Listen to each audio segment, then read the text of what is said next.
to make a family tree of the Greek gods for my history class. It's all pretty complicated. Dear Tim and Moby, who were the Greek gods? From Theodore. The ancient Greeks were polytheistic. That means they believed in more than one god. They had a whole mythology that explained their gods' roles in the universe. The story goes that three brothers, Zeus, Hades, and Poseidon, gambled for control of the heavens, sea, and underworld. Poseidon won the sea, Hades won the underworld, and Zeus won the heavens. The gods agreed that they would share control of the earth, which led to a lot of arguments and fighting. Yeah, according to legend, the 12 main Greek gods lived on top of Mount Olympus. They were known as the Olympians. But Mount Olympus wasn't always a very friendly place to live. Let's take a look at some of the major players on Mount Olympus.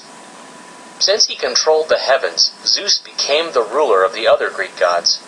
Hera was his wife, and they didn't have the greatest relationship. Hera was jealous at Zeus's interest in other women. Yeah. Then there was Apollo, the god of medicine, music, and the sun. His sister was Artemis, the goddess of the hunt. Artemis and Apollo were actually the children of Zeus and a mortal woman, Leto. Aphrodite was the goddess of love. She was married to Hephaestus, the god of metalworking, but she was actually in love with Ares, the god of war. I know, it's like staying home from school and watching soap operas. Demeter was Zeus's sister, and the goddess of grain and the harvest. Athena was the goddess of justice and learning. She was born fully grown from Zeus's head. As the ruler of the sea, Poseidon controlled the wind and the waves. When he got angry, rough seas were sure to follow. Hermes was another of Zeus's sons, and he was a messenger of the gods. He had the job of conducting souls to the underworld, ruled by Hades, as you remember.